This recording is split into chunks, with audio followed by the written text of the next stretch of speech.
সেই কোরআনের ছোট্ট একটা সূরা। এই সূরা কাউসার মুখস্থ করার জন্য কোনো মাদ্রাসায় ভর্তি হওয়া লাগে না। 2-4 দিন মসজিদে নামাজ পড়লেই দেখবেন সূরা কাউসার এমনি এমনি অটোমেটিক মুখস্থ হয়ে যায়। যায় কি যায় না? কয় আয়াত? মাত্র 3 আয়াত। দেখছেন? পড়েন, একবার পড়েন। ইন্না আতাইনাকাল কাউসার ফাসাল্লি লিরাব্বিকা ওয়ানহার ইন্না শানিআকা হুয়াল আবতার। এই সূরা কাউসারের শানে নুজুল হলো যে প্রেক্ষাপটে আল্লাহ তাআলা এই সূরা কাউসার নাজিল করলেন। এটা হলো মক্কি সূরা। যেরকম কি সূরা? মক্কি, মক্কায় নাজিল হয়েছে। এটা নাজিল হওয়ার শানে নুজুল, অর্থাৎ কারণ হলো আল্লাহ তাআলা রাসূলকে 8টা সন্তান দিছিলেন। কয়টা? মাশাআল্লাহ। তার মধ্যে 4টা হলো ছেলে আর 4টা হলো মেয়ে। এখানে এক বিবির পেট থেকেই 7টা সন্তান হয়েছিল। যে বিবির পেট থেকে আল্লাহ রাসূলকে 7টা সন্তান দিলেন সে বিবির নাম হলো খাদিজা। জোরাবারের নাম কি? যখন নবীর বয়স ছিল 25, তখন মা খাদিজার বয়স কত? 40। তাহলে 25 বছরের যুবক 40 বছরের একজন নারীকে বিয়ে করলেন। আর সেই নারীর পেট থেকে, এ বাবা তোর মাইকের কেউ ডিস্টার্ব দিচ্ছে, কেউ বলছে অসুবিধা হচ্ছে, তো হাত মারলি গা। ও ওয়াজ বন্ধ করে দিল, আর মাইক লিজি ওয়াজ করে নাকি? হ্যাঁ, ও দরগাহাট কাছে তো, সেই জন্য মনে হয়। আরে পাগলা, দরগাহাটও তো ওয়াজ করে, এরকম তো করে না। তোর কি ইউনিটের মধ্যে কেউ দোষ আছে? তো যাই হোক, আমার কথা তো আপনার বুঝতেছেন। হ্যাঁ, বুঝলেই হবে। খুবই জরুরি ভাই, এই রজব মাসে এই আলোচনাটা শোনা আমাদের জন্য খুবই দরকার। এই জন্যে আমি আলোচনাটা আপনাদের সামনে উপস্থাপন করতেছি। তাহলে কয়টা সন্তান আল্লাহ রাসূলকে দিয়েছেন? 8টা। তার মধ্যে 4টা হলো ছেলে আর 4টা হলো মেয়ে। একই বিবির পেট থেকে দিয়েছেন 7টা। একই বইয়ের পেট থেকে কয়টা? আর নবী যে বিয়ে করছেন দেখেন, 25 বছরের যুবক 40 বছরের মেয়েকে বিয়ে করলেন, তারই পেট থেকে আল্লাহ 7টা দিয়েছেন। 3টা হলো ছেলে। 3টা ছেলের নাম আগে মুখস্থ করেন। নবীর ছেলের নাম মুখস্থ করলে 8টা সন্তানের নাম যে সবসময় মুখস্থ করতে পারবে, বলতে পারবে, আল্লাহ পাক তাকে 8টা জান্নাত দিয়ে দিবে। সালমান শাহর নাম মুখস্থ তো স্যার? শাকিব খান, লুচ্চা জায়েদ খান, শালা লুচ্চা, আলেমদের শালা কয়। আরে ইমাম তো আলেম, আলেম তো ইমাম, ঠিক কিনা বলেন? হ্যাঁ। তো এখন ব্যাপার হলো তৈয়ব। নবীর মা খাদিজার পেট থেকে যে 3টা ছেলে হয়েছে, নামটা খেয়াল করেন। তৈয়ব নাম কি? 2 নম্বর হচ্ছে তাহের। 2 নম্বর কি? আর 3 নম্বর হলো কাসেম। কাসেম, হ্যাঁ। আর মারিয়া কিপ্তিয়া নামে নবীর একটা বিবি ছিল, তার পেট থেকে একটা ছেলে হয়েছে, তার নাম হলো ইব্রাহিম। তাহলে ছেলে কয়টা?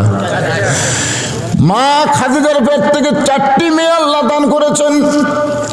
প্রথম যে মেয়েটা হয়েছে তার নাম হলো জয়নাব।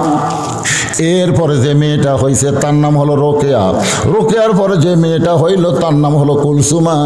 আর কুলসুমার পরে সর্বশেষে যে মেয়েটা হলো তার নাম হলো ফতেমা। প্রত্যেক জুম্মার সানি খুতবা ইমাম সাহেব আপনাকে শোনাচ্ছে ভাই রে, প্রত্যেক জুম্মার সানি খুতবা আপনাকে শোনাই না? সাইদাতুন নিসা আহলুল জান্নাহ ফাতেমাতুজ জোহরা রাদিয়াল্লাহু তাআলা আনহা সাধারণ কোন নারী নয়, জান্নাতি সমস্ত নারীদের আল্লাহ তাকে নেত্রী বানাবে। এটা বাংলাদেশের প্রধানমন্ত্রী না, মনে আসতে তাই বলতেছেন হ্যাঁ। এটা জান্নাতি নারীদের নেত্রী, সম্মানের সাথে নাম নেওয়া লাগবে। ফতেমা, ওটাই গরু চড়ে না ফতেমা? আমাকে গায়ের ফতেও কয়, ফতেমাও কয় না, ফতে ওদের ঘাস তোলে ফতে। তাহলে নামটা কি? সাইদাতুন নিসা আহলুল জান্নাহ ফাতেমাতুজ জোহরা রাদিয়াল্লাহু তাআলা আনহা 4টা মেয়ে এবং 4টা ছেলে আল্লাহ দান করলেন, কিন্তু আল্লাহর কি শান আল্লাহ ভালো বোঝেন। 4টা ছেলে দিলেন ঠিকই, কিন্তু হায়াত দিলেন না। দিলেন ঠিকই, কিন্তু কি দিলেন না? হায়াত দিলেন না। মানে হয়েও 2-3 মাস পর পরই দুনিয়া থেকে চলে গেছে। এই হায়াত না দেওয়ার পিছনে কারণ হলো 2টা। 1 নম্বর কারণ হলো প্রত্যেকটা বড় বড় নবীদের সন্তানকে আল্লাহ নবী বানাইছেন। তাহলে আমাদের নবীর চাইতে বড় কোনো নবী আছে? তাহলে তার সন্তানকেও তো নবী বানানো দরকার, কিন্তু আল্লাহ তার নবী বানাবে না। আমাদের নবী হলেন কোন নবী? জোরে কোন। দলিল কি? মৌলবীর কথা, হুজুরের কথা? দলিল হলো আল্লাহর কোরআন। মা কানা মুহাম্মাদুন আবা আহাদিম মির রিজালিকুম ওয়ালাকির রাসূলুল্লাহি ওয়া খাতামান নাবিয়্যিন। তাহলে আমাদের নবীর পরে যারা নবী দাবি করে, বিশেষ করে আমরা যেটাকে চিনি তার নাম হলো গোলাম আহমদ কাদিয়ানী। এখন যদি আমি বলি আমাদের নবীর পরে, আপনার বলবেন কোনো নবী নাই। আমাদের নবীর পরে কোনো নবী নাই, কিন্তু যারা গোলাম আহমদ কাদিয়ানী নবীকে শেষ নবী বলে না, এখন আমাদের নবী হিসাবে, কোরআন হিসাবে তাদেরকে আমরা কি বলবো? মুসলমান না কাফের? আমি যেই বলবো কাদিয়ানী, আপনার বলবেন কাফের। এই কথা কিন্তু এই মুরলি থাকবে না, এটা একেবারে বিশ্ব হয়ে যাবে। আপনারা বিশ্বের মধ্যে নাম করবেন যে কাদিয়ানির কাফের কত রে। আমি যেই বলবো কাদিয়ানি, আপনারা বলবেন কাফের। যারা বলবেন না তারা আল্লাহর কোরআন বিশ্বাস করেন না। কাদিয়ানি আমাদের নবীর পরে কোন নবী, এটা হলো 1 নম্বর কারণ। নবীর ছেলেদেরকে আল্লাহ হায়াত দেয়নি। 2 নম্বর কারণ হলো, আচ্ছা নবী নয় শেষ হয়েছে, কিন্তু নবী জাদা বোঝেন না? পীর জাদা। আপনাকে এলাকার পীর জাদা আছে না নাই? পীর জাদা এই কিসের হারাম? মানে বাংলাদেশে পীর মরে যাওয়ার সাথে সাথে পীরের বেটাকে ওই জায়গায় বসায়, ওই বসবার না চালো জোর করে বসায়। জোরে কোন কথা ঠিক কি না? তো নবী নাই, কিন্তু নবীর ছেলে যদি যুবক হতো তাহলে হয়তো সাহাবীরা জোর করে নবীর ওই জায়গায় বসায় দিত। নবী নাই তো কি হয়েছে? আপনি নবীগিরি করেন। এই জন্য আল্লাহ তাআলা নবীর ছেলেদেরকে দুনিয়াতে রাখলেন না, কিন্তু 4টা মেয়েকে আল্লাহ হায়াত দিলেন। সুবহানাল্লাহ বলেন। ছেলেরা যখন দুনিয়া থেকে বিদায় নিল আর মেয়েরা যখন দুনিয়াতে হায়াত পাইল, তখন মক্কার কাফেরেরা বলা শুরু করলো মুসলমানের নবী হলো নেস কাটা। ধরে কোন কি কাটা? ওদের ধারণা হলো ছেলে সন্তান যদি না থাকে তাহলে তার পরিচয় দুনিয়াতে থাকবে না। যেমন আমাকে আল্লাহ কোনো ছেলে দেয়নি, আল্লাহ আমারে 3টা মেয়ে দিয়েছে। অনেকেই মনে করে বললো মরার সঙ্গে সঙ্গে শেষ। ছেলে নাই, কিসের পরিচয়? মেয়েগুলো দিয়ে হুজুর কে চিনবি রে? তা আমি সেরকম বাপের বেটার মতন কাম করছি। আমি প্রায় 200 শতক জায়গার উপরে মসজিদ, মাদ্রাসা, এতিমখানা নির্মাণ করেছি। যাই মরে গেলেও শেষ হওয়া না, এগুলা কিয়ামত পর্যন্ত থাকবে। জোরে কোন কথা ঠিক কিনা? আল্লাহ কয় মৌলানা তোর বেটিক দিয়ে তোর পরিচয় লাগবে না, তুই তো আল্লাহর ঘর বানালি, মাদ্রাসা বানালি, সেখানে জমি অক্ষ করে দিলি, কিয়ামত পর্যন্ত চলবে। কেউ মনে না রাখলেও যারা মাদ্রাসা পড়বি তারা মনে রাখবে। জোরে কোন কথা ঠিক? কথা কন না কেন ভাই? নবীর চোখের মধ্যে পানি, আল্লাহ নবীর এত ভালোবাসেন, সেই পানি মুছানোর জন্য তা আল্লাহ তাআলা সূরা কাউসার নাজিল করে নবীকে সান্ত্বনা দিয়ে বললেন ইন্না আতাইনাকাল কাউসার। আমি আল্লাহ তাআলা খুশি হইয়া আপনাকে কাউসার দান করে দিলাম। ইমাম গাজ্জালী রহমতুল্লাহ আলাইহি এই কাউসারের ব্যাখ্যা করতে গিয়ে বলেছেন, হাউজে কাউসার এক পেয়ালা পানি পান করে কেউ যদি জাহান্নামেও যায়, তার দেহের মধ্যে পানি থাকার কারণে আল্লাহ জাহান্নামকেও জান্নাত বানায়া দিবে। এখন বলেন হাউজে কাউসারের পানির পাওয়ার আছে না নাই? আপনি খালি 1 গিলাস খাইয়া জাহান্নামে যাবেন, ঢোকা মাত্রই জাহান্নাম জান্নাত। কি কথা! ইমাম গাজ্জালি বলেছেন কেউ যদি, তিনি যদি শব্দ উল্লেখ করার কারণ হলো মুসলমানদের মধ্যে একটা সন্দেহ আছে, আপনাদের মধ্যে হয়তো আছে, যদি জান্নাত না পাই। আপনারা কারা কারা জান্নাত পাবেন না হাত তুলেন তো দেখি। এই এখানে একটা লোক হাত তোলা, কারণ হুজুর আমি জান্নাত পাবো না, দেখি হাত তোলেন তো। তাহলে হাত তোলার সাহস পান না, তাহলে যদি কোন কেন?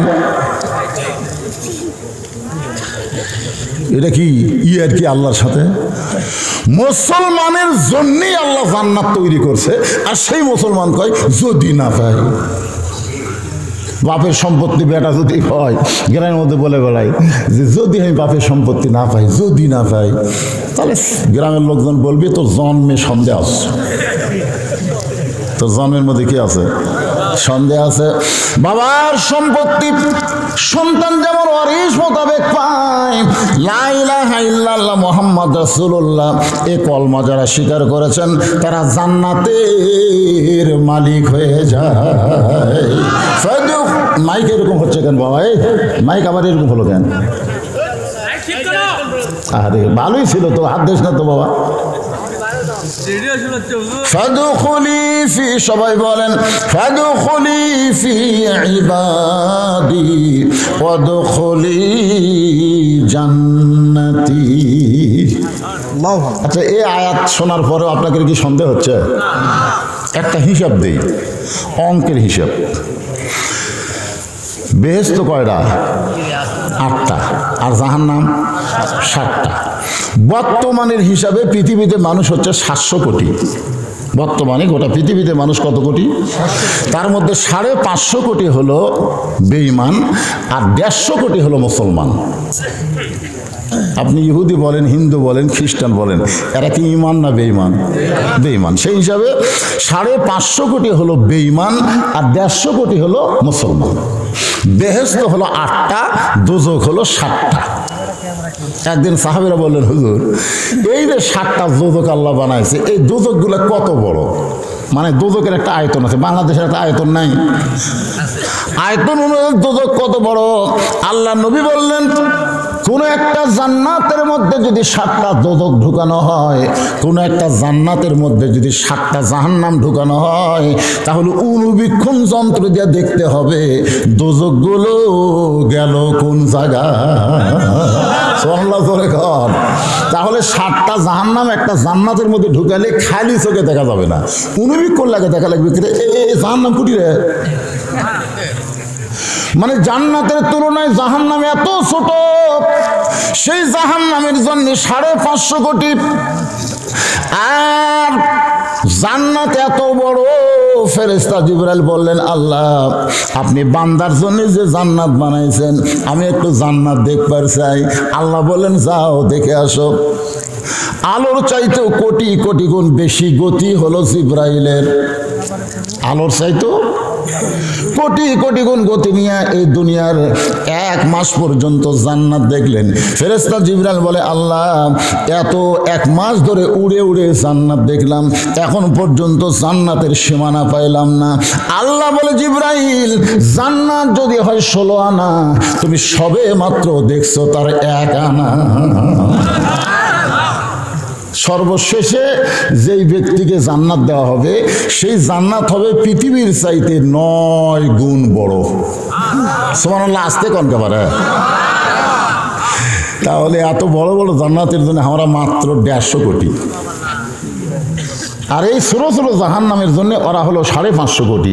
এই হিসাবে তো আমরা এমনি জান্নাতি। আপনারা কি মনে করছেন এই জান্নাতের বাগানে বসছেন আর আপনি জান্নাতে যাবেন না? এটা মনেই করা যাবে না। এই শীতের মধ্যে বাড়ি থেকে আল্লাহ যাদেরকে জান্নাতের বাগান পর্যন্ত নিয়ে আসেন, বিশ্বাস করেন আপনাদেরকে আল্লাহ জান্নাতেও নিয়ে যাবেন। বিশ্বাস করার দরকার আছে না নাই? সাহাবারা বললেন, ইয়া রাসূলুল্লাহ, হাসর হবে তামার পানি, উম্মত বলবেন পানি পানি। সেই কঠিন দিনে নবী বিনে পানি দেওয়ার সাধ্য কারো নাই। আপনার হাতে হাউজে কাউসার যখন থাকবে, একটা কাফের এসে তৃষ্ণার্ত হয়ে যদি পানি পান করতে চায়, আপনি কি পানি দিবেন?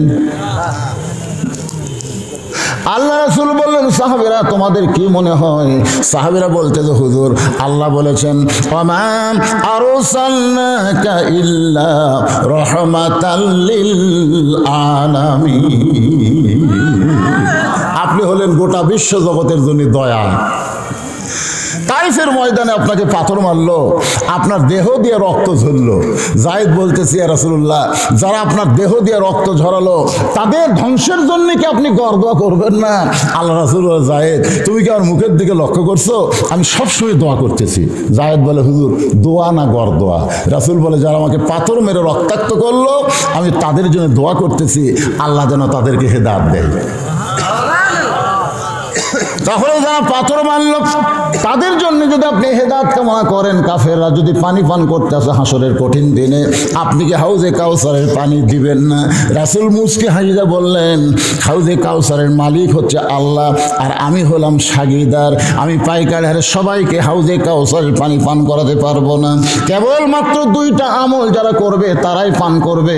সেই দুইটা আমল হলো, এক নম্বর ফাসাল্লি লিরাব্বিকা, আর দুই নম্বর হলো ওয়ানহার। এক নম্বর হচ্ছে নামাজ, আর দুই নম্বর কুরবানি। এই দুইটা আমল যারা করবে তারাই পান করবে হাউজে কাউসারের পানি। এক নম্বর হলো নামাজ। জোরে কানে এক নম্বর কি? এটা কোন নামাজ? না জুম্মা? আমি নিয়ত করছিলাম আজকে বাড়ি থেকে যে মুরইলের বড় মসজিদে আমি এশার নামাজ পড়ব। আমি নিয়ত করছিলাম, মনে করছিলাম বড় মসজিদ, বড় জামাত হবে। ওরে বাবা রে, ঢুকে দেখে এক কাতারে হয়নি।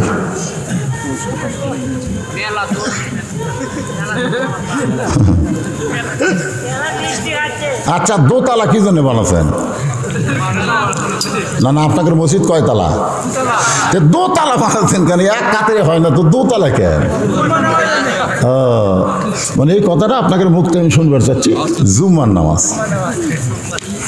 হাসরের ময়দানে আল্লাহ তাআলা সমস্ত জুম্মাওয়ালাকে, যারা জুম্মা নামাজ পড়ে, 5 ওয়াক্ত পড়ে না, আল্লাহ রহমানুর রহিম নামের ওসিলায় তাদেরকে জান্নাত দিবে।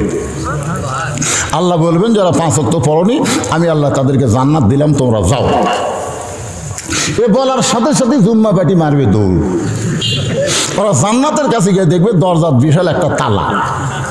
ওরা বলবে, আল্লাহ আপনি আমাকে জান্নাত দিলেন তো তালা কেন? আল্লাহ বলে, দেখো খুঁজে চাবি তোমাদের কাছে আসছে। ওরা খুঁজে খুঁজে দেখবে একটা চাবি আছে। ওরা খুশি হয়ে তালার মধ্যে ঢুকাবে, কিন্তু ঘুরবি না। চাবি ঢুকছে ঠিকই, ঘরে না। তো বলে, আল্লাহ ঢুকলো ঠিকই, ঘরে না। আল্লাহ বলতেছে, তালার মধ্যে 5টা দাগ আছে, তোকে চাবির মধ্যেও 5টা দাগ থাকা লাগবে। চাবিটা দেখ তো কয় দাগ। তখন ওরা কবে, আল্লাহ আমাকে চাবি তো খালি তেল ঠেলা, দাগ তো নাই। বলে, কিসের দাগ?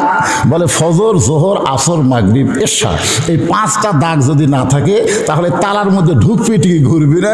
তোরা জান্নাত দেখবার পারলু, কিন্তু ঢুকবার পারলি না। যারা 5 ওয়াক্ত বাদ খালি জুম্মা মারতেছে, তারা জান্নাত দেখবার পারবি, কিন্তু ঢুকবার পারবি না। আপনার কি জান্নাতে ঢুকবার চান না দেখবার চান? যদি জান্নাতে ঢুকতে চান তাহলে, আর হাউজে কাউসারের পানি যদি পান করতে চান তাহলে 1 নম্বর হলো নামাজ। 1 নম্বর হলো কি? নামাজ। যে নামাজ সম্পর্কে রাসূল বলেছেন, লা সালাতা লা দীনা, যার নামাজ নাই তার কোনো ধর্ম নাই। লা সালাতা লা ঈমানা, যার নামাজ নাই তার কোনো ঈমান নাই। বাইনাল আবদি ওয়াল কুফরি তরকুস সালাত, বান্দা কাফের মধ্যে পৃথক করার জিনিসটার নামই হলো নামাজ। যারা নামাজ পড়বে তারা হলো বান্দা, আর যারা পড়বে না তারা হলো কাফের। মান তারাকাস সালাতু মুতাম্মিদান ফাকাদ কাফারা, ইচ্ছা করে একটা ওয়াক্ত নামাজ যারা বাদ দিবে তারা আল্লাহর সঙ্গে কুফরি করবে। এই মুহূর্তে যদি আমি আপনাদের বলি, আপনারা বলবেন নামাজি, সবাই বলবেন মুসলমান। নামাজি নামাজি মুসলমান। এখন নামাজি যদি মুসলমান হয় তাহলে বেনামাজি কাফের। আপনারা কি শূন্যস্থান পুরা করা বোঝেন না? আমি যেই বললাম নামাজে আপনার শূন্যস্থান পুরা করলেন মুসলমান, তার মানে বোঝা গেল আপনার 100-র মধ্যে 100 পেলেন। এবার 100-র মধ্যে 100 পাবার গেলে আমি যেই বলবো বেনামাজি, আপনারা বলেন শূন্যস্থানের মধ্যে দেবেন কাফের। বেনামাজি বেনামাজি। এখন কারা কারা মাগরিব এসব পড়েননি? না না না, কারা কারা মাগরিব এসব পড়েননি? আপনার মনে মনে চিন্তা করেন, আপনারা কিন্তু আর মুসলমান নাই, আপনারা কাফের হয়ে গেছেন। কিন্তু এই মুহূর্তে যদি নিয়ত করেন ইন্নামাল আমালু বিন্নিয়াত, এই মুহূর্তে যদি নিয়ত করেন ফজর থেকে একটা ওয়াক্ত নামাজ ছাড়বো না, আল্লাহ বলে যত নামাজ পড়িসনি, যত পাপ হয়েছে, নিয়ত করার সঙ্গে সঙ্গে আমি আল্লাহ সব মাফ করে দিলাম।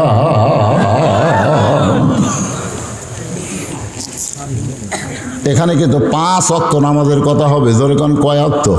24 ঘন্টার মধ্যে কয়বার? এই সবাই একটু মনোযোগ দিয়ে শোনেন বাজান, 24 ঘন্টার মধ্যে কয়বার? আচ্ছা, আল্লাহ যদি এই শীতের দিনে আমাকে বলতো যে সূর্য ওঠার 1.5 ঘন্টা পরে ফজরের নামাজ হবে, তাহলে আমাকে কেমন লাগতো? ভালোই লাগতে পারে। কিন্তু এই যে আরামের ঘুম, কেড়ে 12টা পর্যন্ত ফেসবুক চলে, কেবল একটু আরামের ঘুম ধরলো, আর শালা মুয়াজ্জিন কয় টাকা বেতন পাস, আমাকে ঘুম ভাঙ্গা দিলি, আর সালাতু খায়রুম মিনান নাওম। শোনেন, এই মাঘ মাসের 2 তারিখে শোনেন, আর সালাতু খায়রুম মিনান নাওম শোনার সাথে সাথে ল্যাপটে যাই বাম হাত দিয়ে ফেলে দিবি, ল্যাপটে বুকের উপর থেকে ফেলে দিয়ে ঠান্ডা পানি দিয়ে উযু করে মসজিদে রওনা দিবে। ফেরেশতারা বলবে আল্লাহ, এত শীতের মধ্যে ল্যাপ কম্বল ফেলে দিয়ে যেই তোমার বান্দা ঠান্ডা পানি দিয়ে উযু করে মসজিদের দিকে আসতেছে, এর রেজাল্ট কি? আল্লাহ বলবে যদি বদর যুদ্ধ থাকতো, এরা সেই যুদ্ধের সৈনিক হয়ে যেত। জোরে কথা সুবহানাল্লাহ। এই জন্যে আল্লাহ জানে কোন সময় ফজর দেওয়া লাগবে, আল্লাহ জানে কে জানে না? আমি আপনাদের বোঝানোর জন্য বলতেছি, ফজরের নামাজ আদায় করার পরে সূর্য উদয় হওয়ার আগ পর্যন্ত কোনো সুন্নত নফল কোনো সেজদা দিবার পারবেন। আবার আসরের নামাজ পড়ার পরে সূর্য অস্ত যাওয়ার আগ পর্যন্ত কোনো সেজদা দেওয়া যাবে না। গতকাল যেখানে ওয়াজ করতেছিলাম, এক ব্যক্তি বলে হুজুর আসরের পরে কি জানাজার নামাজ পড়া যাবে?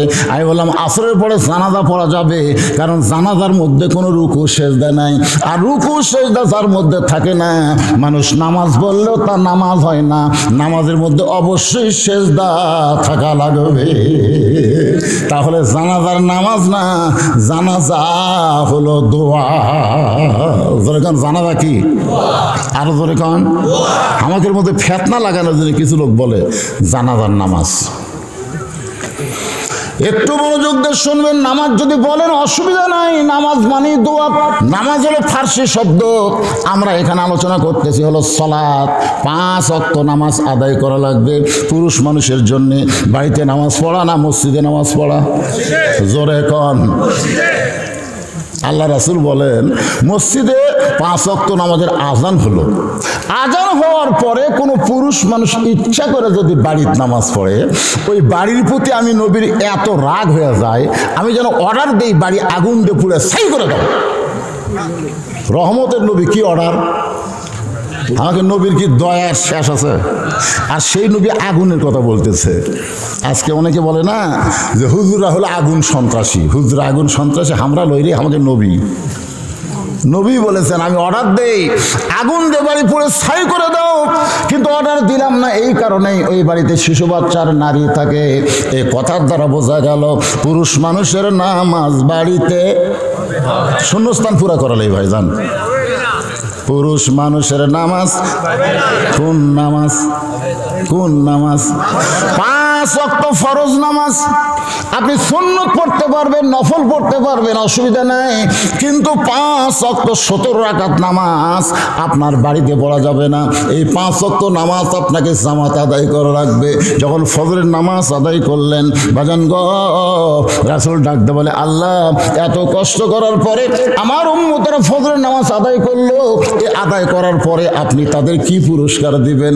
আল্লাহ বলে হাবিব আপনার আদি পিতা পিতা আদম আলাইহিস সালাম 350 বছর কাঁদতে কাঁদতে কাঁদতে কাঁদতে তওবা কবুল হওয়ার পরে শুকরিয়া তান 2 রাকাত নামাজ পড়েছিল।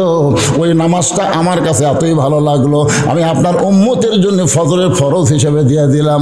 আপনার উম্মতেরা ফজরের ফরজ 2 রাকাত নামাজ জামাতের সঙ্গে আদায় করবে, আদম নবীর সম পরিমাণ সওয়াব আমি আল্লাহ দিয়ে দিব। আজ থেকে কি ফজর পড়বেন? আমার মায়েরা চিন্তা করতে তো হুজুর যে নামাজের ওয়াজ ধরলো আমাদেরকে কোনো ওয়াজ করবে না। পুরুষ মানুষের জন্য 1 নম্বর হাউজে কাউসারের পানি পান করার জন্য হলো নামাজ, আর নারীদের জন্য কিন্তু নামাজ না, নারীদের জন্য হলো পর্দা। জোরে বলেন নাম কি? আপনারা বলেন তো পর্দা ছাড়া কোনো নামাজ হবে? নামাজ হবে? এই জন্য আমার মা বোনেরা যারা পর্দার অন্তরে বসে আছেন, মা আপনাদের জন্য সামান্য ওয়াজ করার পরে আমি আবার জোহরের নামাজে চলে আসব, এরপরে আসর মাগরিব এশা এই 5 ওয়াক্ত নামাজ ফাসাল্লি রব্বিকা। আর 2 নম্বর হলো ওয়ানহার। ওয়ানহার মানে কি? কুরবানি। এই কুরবানি মানে গরু খাসি কুরবানি না, এই কুরবানি মানে বাতিলের বিরুদ্ধে হকের পক্ষে দরকার হলে আমার জীবনকে কুরবানি দেওয়া লাগবে। 2 জন ছেলে আইছে নবীর কাছে। কয়জন? একজনের নাম হলো মুয়াজ, একজনের নাম হলো মুআব্বাস। নবীকে বলতেছে রাসূলুল্লাহ আমরা 2 ভাই আল্লাহ রাস্তায় কুরবানি হবার চাই। হুজুর আল্লাহ নাকি কোরআনে আয়াত নাজিল করেছেন, ইয়া আইয়ুহান নাবিয়্যু হাফজিল মুমিনিনা আলাল কিতাল। ওগো নবী মুমিন মুসলমানকে সৈন্য হিসাবে গড়ে তোলেন, কারণ যে কোনো সময় মক্কার কাফেররা মদিনা আক্রমণ করতে পারে, আর মদিনা যদি আক্রমণ করে দোয়া দরুদ দিয়ে কিন্তু মদিনা রক্ষা করা যাবে না। ওই কাফের বেঈমানদের বিরুদ্ধে নিজের জীবনকে কুরবানি করতে হবে। এই জন্য একটু খেয়াল করে শুনবেন, রাসূল বলতেছেন তোমরা কুরবানি হবার চাইলেও তো হবে না, কারণ তোমাদের বয়স হয়নি। একটা গরু কুরবানি দিলে ইচ্ছা মতো দেওয়া যাবে না, গরুর বয়স হওয়া লাগবে। জোরে কোন কথা ঠিক কি না? তোমরা ছোট 2 জন বাচ্চা, তোমাদের তো বয়স হয় নাই। আল্লাহ রাসূলকে বলতেছে মুয়াজ হুজুর মাপ দিয়ে দেখেন আমার বয়স হয়েছে, মাপের কাঠি হলো 5 ফুট 2 ইঞ্চি। আল্লাহ নবী বললেন বেলাল রে ওই লাঠিটা নিয়ে আসো, মুয়াজের কাছে ধরো। দেখছে মাথা পর্যন্ত লাঠি বরাবর হয়ে গেছে। রাসূল তাকায় দেখে মুয়াজের মাথা, লাঠির মাথায় কিন্তু পা বুড়া আঙ্গুলে ভর করে দাঁড়াইছে। পা দাঁড়াইছে কি? বুড়া আঙ্গুলে ভর করে দাঁড়াইছে।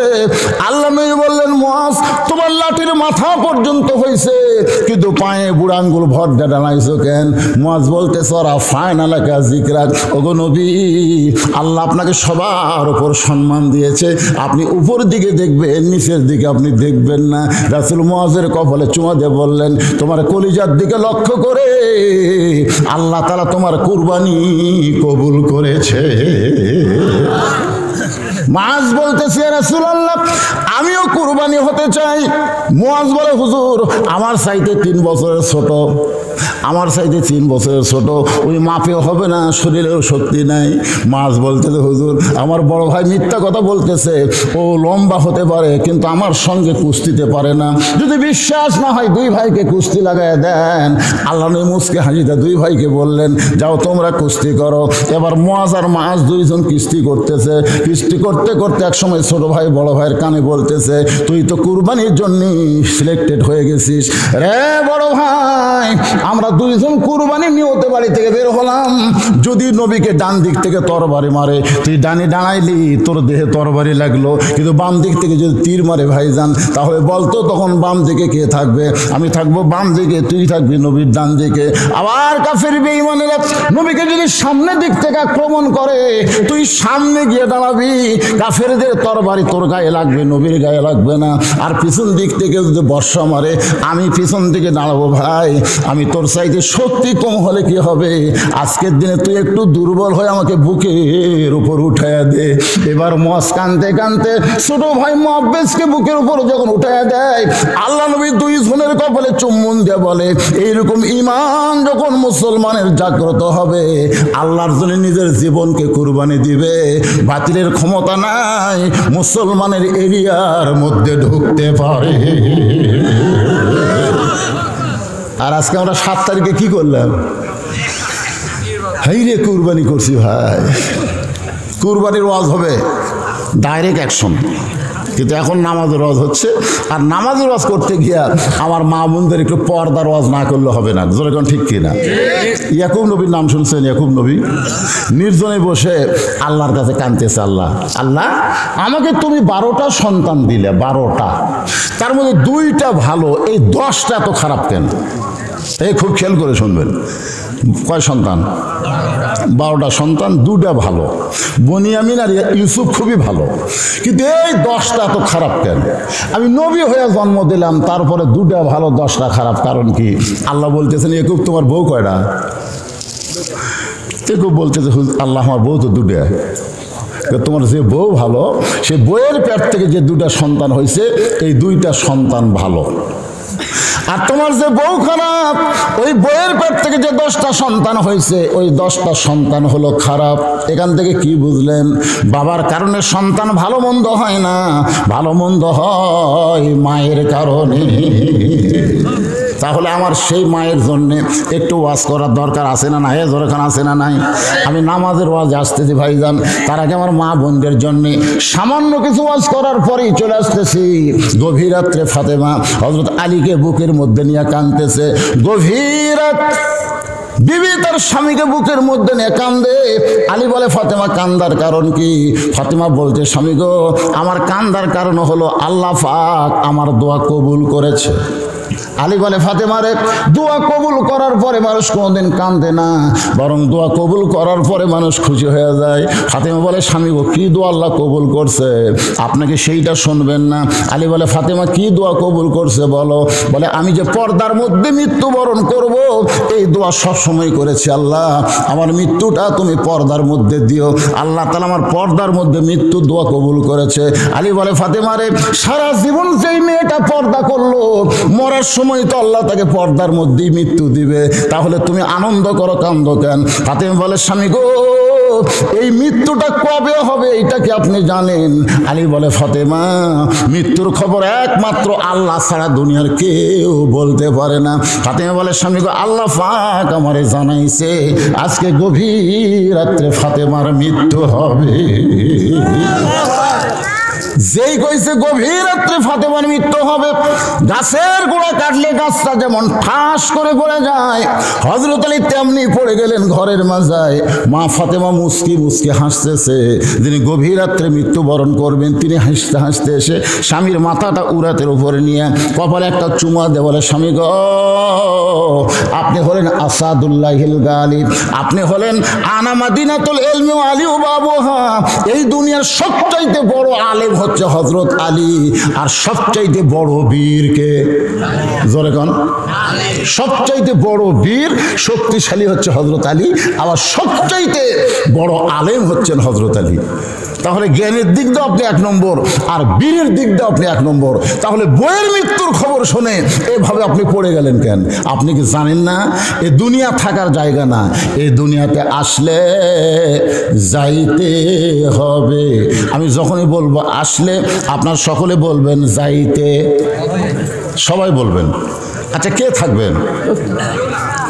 ছেলে যারা যুবক কুচি কাঁচা, তোমরা কি মন করতেছে? যাওয়া লাগবে না থাকবে? এখান থেকে বাড়ি যাওয়ার কোনো গ্যারান্টি নাই, কিন্তু কবরে যাওয়ার জোরে কোন গ্যারান্টি আছে না নাই?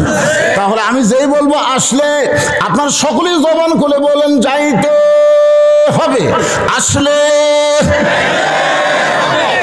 মিশে মায়ায় বন্দি থাইকা করলাম কত খেলা, পশ্চিমে তাকিয়ে দেখো তোমার ডুইবা গেছে বেলা, এক পলকের নাই ভরসা মিশে সকল আশা, কখন বুঝি দারুণ ঝড়ে ভাঙবে তোমার বাসা।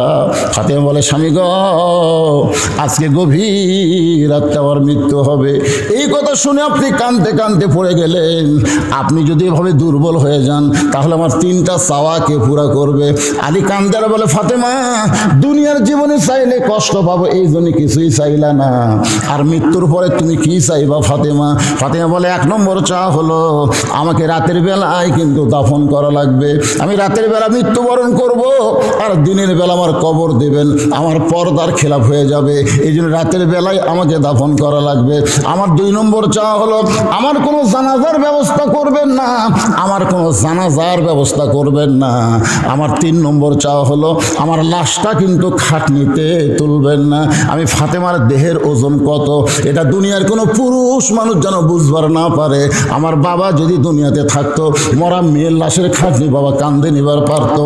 আমার হাসান হোসেন যদি বড় হইতো, মায়ের লাশের খাটনি কান্দে নিবার পারতো। মায়ের লাশের খাটনি কান্দে নিলে যে কি হয় 25শে ডিসেম্বর আমি বুঝতে পেরেছি। এই যে 25শে ডিসেম্বর গেল, আমার মা দুনিয়া থেকে বিদায় নিল, আমি মায়ের খাটনি কান্দে নিলাম। ভাই, সন্তান যখন মায়ের খাটনি কান্দে নেয় তখন সন্তানের যে অবস্থা হয়, যাদের মা মারা গেছে তারাই বুঝবার পারতেছে। তোর এখন কথা ঠিক কিনা? ফাতেমা বলে আমার হাসান হোসেন এত ছোট, তখন একজনের বয়স হলো 4 বছর 5 বছর, আর একজনের বয়স হলো 6-7 বছর। তাহলে ছোট 2 বাচ্চাকে মায়ের খাটনি নিবার পারবে? আমি হিসাব করে দেখলাম এই দুনিয়াতে আমার খাটনি কান্দে নেওয়ার কেউ নাই। আপনি শুধু আমাকে কান্দে করে জান্নাতুল বাকির পূর্ব কোণায় সবুজ রঙের একটা বাতি জ্বলবে, ওই বাতি বরাবর আমাকে দাফন করবেন। আমার কবর খুঁড়তে যদি আপনার কষ্ট হয়, তাহলে আপনার একান্ত বন্ধু কেউ যদি থাকে দুনিয়ায়, তাই বলবেন সে যেন ফাতেমার কবরটা গোপনে খনন করে দেয়। গভীর রাত্রে হযরত আলী আবু যর গিফারির জানলার কাছে বিষাক্ত সাপের মতন ফসফস করে কাঁদতেছে। আবু যর গিফারি চমকে গেল, এই গভীর রাত্রে এমন করে আমার জানলায় কে কান্দে রে? দরজা খুলে বাইরে আইসা দেখে আসাদুল্লাহিল গালিব হযরত আলী কাঁদতেছে। আবু যর গিফারি বলে, আলী ভাই, জীবনে কত যুদ্ধ করলাম তোমার সঙ্গে, কোনো যুদ্ধে তোমাকে পরাজিত হয়ে কাঁদতে দেখি নাই। আজকে তোমার জীবনে এমন কি যুদ্ধ শুরু হলো যেই যুদ্ধে তুমি পরাজিত সৈনিকের মতন কাঁদতেছ? আলী বলতেছে, আবু যর, 6 মাস আগে আমার কলিজার টুকরা হাসান হোসেন নানা হারাইছে। আজকে গভীর রাত্রে তাদেরকে ফাঁকি দিয়া তাদের মা দুনিয়া থেকে বিদায় নেবে। আবু যর, জান্নাতুল বাকির পূর্ব কোণায় একটা কবর কর, কারণ পর্দা নিশি ফাতেমা ওসিয়ত করেছে রাতের বেলায় তাকে দাফন করা লাগবে। আবু যর গিফারি কোদাল নিয়ে ওই জান্নাতুল বাকির পূর্ব কোণায় গিয়া দেখে সবুজ রঙের একটা বাতি জ্বলতেছে, যেই বাতির কোনো তার নাই, যেই বাতির কোনো সুইচ নাই, বিনা তারে বিনা সুইচে আমার আল্লাহ তাআলা অটোমেটিক জ্বালায়া দিছে। লিল্লাহি আজকে যারা এখানে বসে আর শুনতেছেন, মনে করবেন না যে আপনার কবরে জানলা নাই, দরজা নাই, বাতি নাই, কিন্তু কবরের পাশেও যদি কবরে জোগাড় করে যাবার পারেন, আপনার কবর কবর থাকবে না, আপনার কবর হবে জান্নাতের বাগান। ধরে কোন কথা ঠিক না? বিশ্বাস করা লাগবে। অনেকে আফসোস করে, হাইরে হাইরে কবরের তো ছোট্ট না বাগারি, জানলা নাই, দরজা নাই। আপনি কি মনে করতেছেন? কিন্তু যেদিন ডাক পড়িবে, এই গানটা সবাই একটু গান, মনটা নরম হবে। কিন্তু যেদিন ডাক পড়িবে কবর মাঝে যাইতে, জোগাড় কিছু করছো বন্ধু তার মাঝে বিছাইতে। আবু যর গিফারি কোদাল নিয়া তাকায় দেখে ওই যে বাতি জ্বলতেছে, ওই বাতির আলো গোলাকার হয়ে পড়ে নাই, 4 কোণা কবরের মতো পড়ে গেছে। ওই আলোর মধ্যে কোদাল দিয়ে কবর খুঁড়তে খুঁড়তে এক সময় আবু যর গিফারি আবেগে, অনেকগুলো কথা আমরা বলি বিবেকে, আর কতগুলো কথা বলি আবেগে। আবেগের কথা হলো বর্তমান ক্ষমতা কি আছে, এটা আবেগ। অনেকে বলে আওয়ামী লীগ ক্ষমতায় আছে রে, কিন্তু বিবেক কি বলে? কথা কয় না। আবেগে মানুষ খালি কাফের হয়। যদি আপনি বলেন যে বর্তমান আওয়ামী লীগ ক্ষমতা আছে, বলা মাত্রই আপনি কাফের হয়ে যাবেন। কারণ আল্লাহর ক্ষমতার মধ্যে কাউকে ঢুকানো যাবে না। ওহু আলা কুল্লি শাইইন কদির, প্রত্যেকটা বিষয়ের উপরে একমাত্র ক্ষমতাকার, একমাত্র ক্ষমতাকার। আবেগে আমরা বলি, আবেগে। হুজুর যত ওয়াজ করেন হুজুর, হবি না, কি হইল না, এত আন্দোলন এত কিছু করার পর তো কিছুই হলো না হুজুর। আরে পাগলা, 3 তালার উপরে উঠে 1.5 লাখ টাকার খাট, 12,000 টাকার কম্বল, 9টার সময় ওরে তামানে দিয়ে বলতেছে আমার বাড়ি আমার ঘর আমার নামাইকে। 2 কান্দে 2 ফেরেশতা বলতেছে আল্লাহ ই যে কথা কয়ে কম্বলের মধ্যে ঢুকলো, তাহলে এক নামানোর কেউ নাই। ফেরেশতারা রাগ করছে, আল্লাহ কয়ে ধৈর্য ধর। রাত 3টার সময় একটা ভূমিকম্প দিছে, তোর এখন কি কম্প, তাহলে বিল্ডিং একটা লয়ে উঠছে, ওই এত জোরে নামছে যে কম্বলের মধ্যে লঙ্গি খুলে আছে, ওটাও কিন্তু পড়ার টাইম পাইনি। ফেরেশতা বললো আল্লাহ নামাইলা, তাই বলে ন্যাংটা করে নামালা। আল্লাহ বলতেছে জনগণ যদি নামাবার না পারে আমার নামান এরকম ন্যাংটা করেই হবে। তোর এখন কথা ঠিক, আবেগে কোনো কথা বলা যাবে না ভাইজান, কথা বলতে হবে বিবেকে। তোর এখন কি আপনার কাছে সবচাইতে বড় আদালত, তার নাম কি? আবেগে আবু যর গিফারি বলতেছে কবর, তুই কি জানিস গভীর রাত্রে যাকে দাফন করব সে দুনিয়ার সাধারণ কোনো মেয়ে না, আল্লাহ নবীর মেয়ে হওয়ার পরেও নবী তারে মা বলে সম্মান দিয়েছে। ফাতেমাকে আল্লাহ নবী মায়ের মতন সম্মান করছে, কিন্তু ফাতেমাকে নবীর মা না মেয়ে? জোরে কোন। ফাতেমা যেই মাত্র ঘরে আসে সঙ্গে সঙ্গে নবী দাঁড়ায়, বসে থাকা নবী দাঁড়িয়ে যায়। ফাতেমা ঘরে আসলে নবী জিজ্ঞাসা করে মা আপনি কষ্ট করে আমার কাছে কেন আইছেন? আমারে ডাকলি তো আমি আপনার কাছে যাইতাম। নবী বলে মা কষ্ট করে আমার কাছে কেন আইছেন? আমারে ডাকলি তো আমি যাইতাম।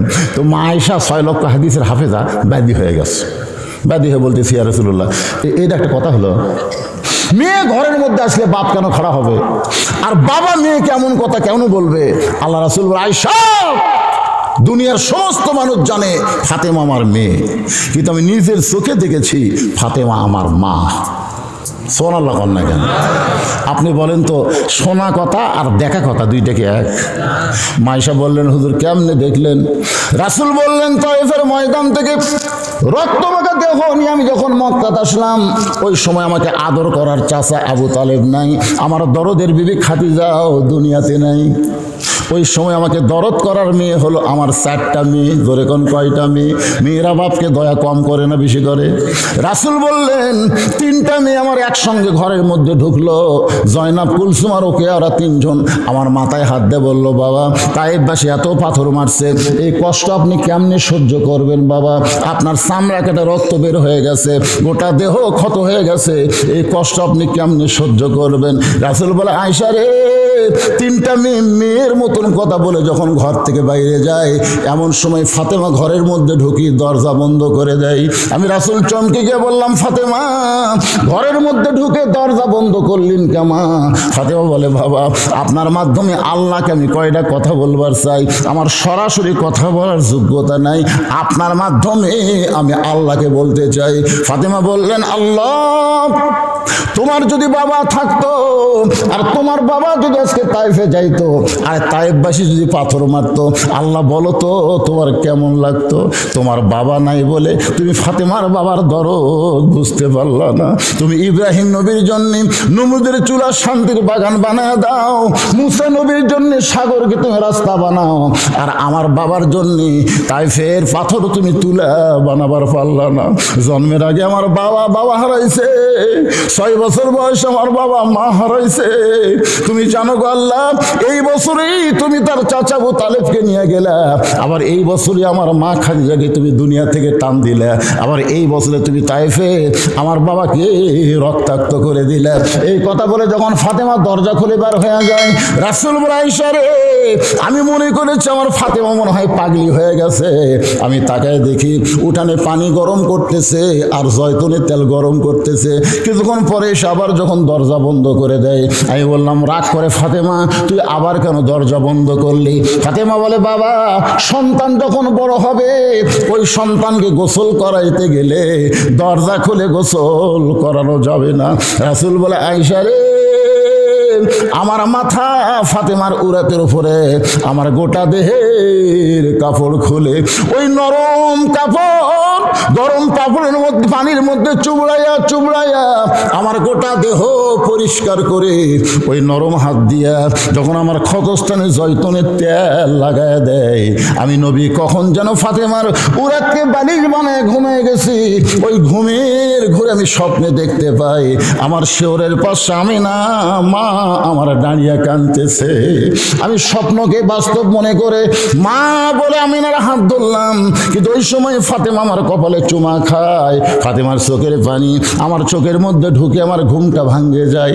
আমি বললাম ফাতেমা তুই এত কান্দিস কেন মা? ফাতেমা বলে বাবা আপনি মা বলে আমার হাতটা চাইবা ধরছেন, এই যে দেখেন এখন পর্যন্ত আপনি হাতটা চাইবাই ধরে আছেন। রাসূল বলে আল্লাহে ওই আল্লাহর শপথ করে বলতেছি মা বলে যদি তোর হাত চাইবা ধরি তাহলে তুই আমার মেয়ে না। আজকে দেখলাম তোর ভিতরে আমার মা আমি না। আবু যর গেফারি বলে কবর তোর মধ্যে এমন একজন মাকে রাখা হবে যার দুইটা সন্তান জান্নাতের যুবকদের সর্দার হবে। রে কবর কোনোদিন বেয়াদবি করবি না, খবরদার কখনো বেয়াদবি করতে পারবি না। এই বলে কোদাল মারতে মারতে কবর খননের শেষের দিকে আবু যর গেফারি বলে কবর রে তুই কি জানিস আজকে তোর মধ্যে এমন একজন বিবিকে রাখা হবে যার স্বামী হলো আসাদুল্লাহিল গালিব, যার স্বামী হলো আনা মাদিনাতুল ইলমি আলী ও বাবুহা। সে আলীর বিবিকে কবরের মধ্যে রাখা হবে, খবরদার কবর বেয়াদবি করবি না। এই বলে আবার যখন কোদাল মারতে চায় এমন সময় কে যেন গায়েব থেকে ডাক দেয় বলে আবু যর এই কবরকে সাবধান করিস না, বরং যারা কবরের মধ্যে আসবে তাদেরকে সাবধান করো। এইটা কিন্তু মা ফাতেমার জন্য বলা হয় নাই, এটা বলা হয়েছে আমাদের সকলের জন্য। ধরে কোন কথা ঠিক কিনা? আবু যর কবরকে সাবধান করিস না, বরং যারা কবরের মধ্যে আসবে তাদেরকে সাবধান করো। এই কবর কার মা কার মেয়ে কার বিবি এটা কবর দেখবে না। আমল যদি ভালো হয় কবর জান্নাতের ঘর হয়ে যাবে, আর আমল যদি খারাপ হয় কবর জাহান্নামের গর্ত হয়ে যাবে।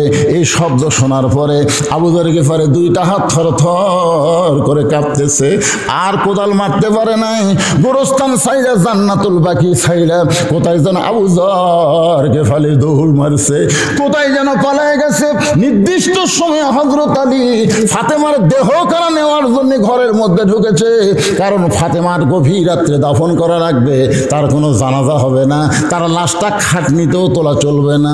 ঘরের মধ্যে ঢুইকা দেখে ফাতেমা নিজে নিজেই গোসল করেছে।